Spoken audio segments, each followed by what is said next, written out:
All right, good morning, everybody. It is a Friday, and I am getting prepped for the football games as well as the carnival that's going on at church. So let's roll. So I'm currently rendering out the effects, some of the videos for the teams. These are just some generic ones, and I'm getting my OBS set up for live streaming the game. So mainly I changed this to where it's more generic. I had 2018 in that, but obviously we're not in 2018, so I'm just updating this. Now, similar to what I do at church, this is a broadcast package that I purchased from Invatu, and this is what handles all of the graphics for when I do games and stuff like that to make it look like it's ESPN and all the fancy stuff. So I'm also redoing the credits because that also had the year embedded into that. So I'm just changing these to the fact of, since I have, and I just closed it, since I have After Effects, what I actually am doing now is looping everything into referencing Photoshop. So instead of me, I used to have to come in here and make new images every single time for a different game. But what I ended up doing is linking everything to a Photoshop file. So I make the changes in Photoshop, and then it will automatically update in here, and then I just render out the file. Makes it a lot easier because After Effects has already crashed on me 3 times this morning because of memory. And like I said, I have 32 gigs of memory on my system. There's no reason why I would be running out of memory in here. It's just After Effects doesn't release memory properly. But anyway, that's what I'm working on right now, and I'm gonna start getting prepped for everything that's needed for the photo booth tomorrow as well. All right. So pretty much what I had going on is, inside of OBS, there are many other features that you can use that honestly I didn't even really use until it became necessary for me to use. So in here we have our typical, sources and scenes and things like that. And actually, let me go to this one. So I have my live where I can go to different outputs. When I'm doing my post-production or when I'm making videos, I have my scenes like that. Or we have standard church stuff which I don't have filled out. But anyway, you can make all these other scenes, but I just showed you what I was doing here. Inside of here, you can make a new scene selection, and then, like for example, my when I'm live streaming games and stuff like that, I can come in here and I'll have a pre-game, which is just like how you would have a pre-service stream.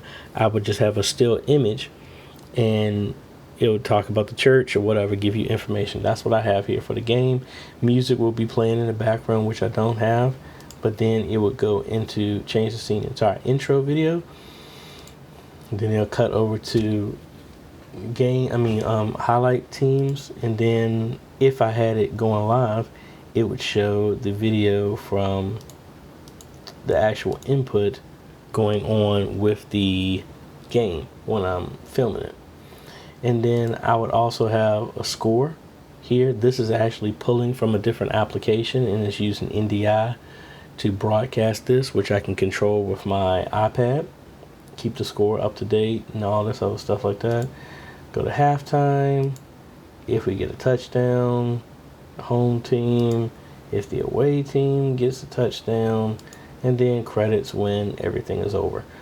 So instead of me having all of this stuff stacked in here, this is how I would have my stuff. So I actually need to fill these out because I thought I did, but I had 2 computers I do this on. The computer that you're seeing right now is my main system that I do here, my main streaming system that I don't take anywhere. My mini one that you see that I had the video before for the mini ITX build, that's the one that's actually running the score right now, which tells me that I left it on and I didn't turn it off. But normally this computer is fast enough to live stream as well as handle the score, so it's actually just broadcasting to itself. But in this type of setup where I record a game, and I don't have internet access or a stable connection to actually live stream while I'm there, I will record the entire game, write down the scores and all this other stuff, all the pertinent information, take it back, and then I plug it into the system here. That's where you see pre-recorded game here. I will put it in here, play the game, but then rescore it, run the time, the clock, and everything live, and I will be rebroadcasting it live, but it was already pre-recorded, but all the graphics are being done live. And that's probably what's going to happen tomorrow. So that's a lot behind the scenes of what I'm doing. Now, for those who are not big into video editing, you could do the same thing with your camera setup. If you want to start doing video announcements, you could set OBS up in a certain way, make a different scene selection to where you're collecting images or video and capturing audio in a way so that you can turn it into what you need for video editing. For example, you could put, instead of pre-recorded game, you can just put a bunch of images, of static images of what your announcements are going to be, and then you just have a mic while somebody's recording it so that you're talking. I mean, anything like that will work. So don't think that you have to have a massive budget for this stuff to work. I mean, this is how I started on some of the stuff when I was at the church and I didn't have my cameras that were at home with me. This is how I did it, and this is how I know some other folks do it as well. Alright, so I had a very productive day. I was hired by a church to do some highlight videos for them. So that's turning out very well. I pretty much can't really show that. I just did a screenshot on the Facebook For Me group.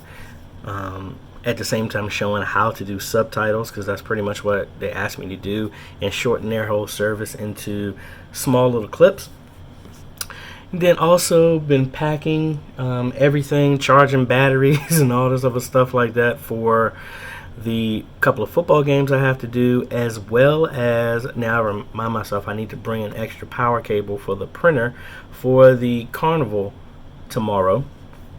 And I'm actually gonna this was an idea from Augustine, I believe. Sorry if I messed your name up, but want to do a new giveaway for the end of September. This is going to be a broadcast package that I will show on our Facebook group. What I'm going to do is make the broadcast package specifically for the winning church, that they can use this for any way they want. It will be a intro video, outro video, lower thirds, transitions, all that fun stuff. The stuff that you see me do here, what I'll do is I will go ahead and purchase one of those, and I will configure the whole thing for your church. This is a one time.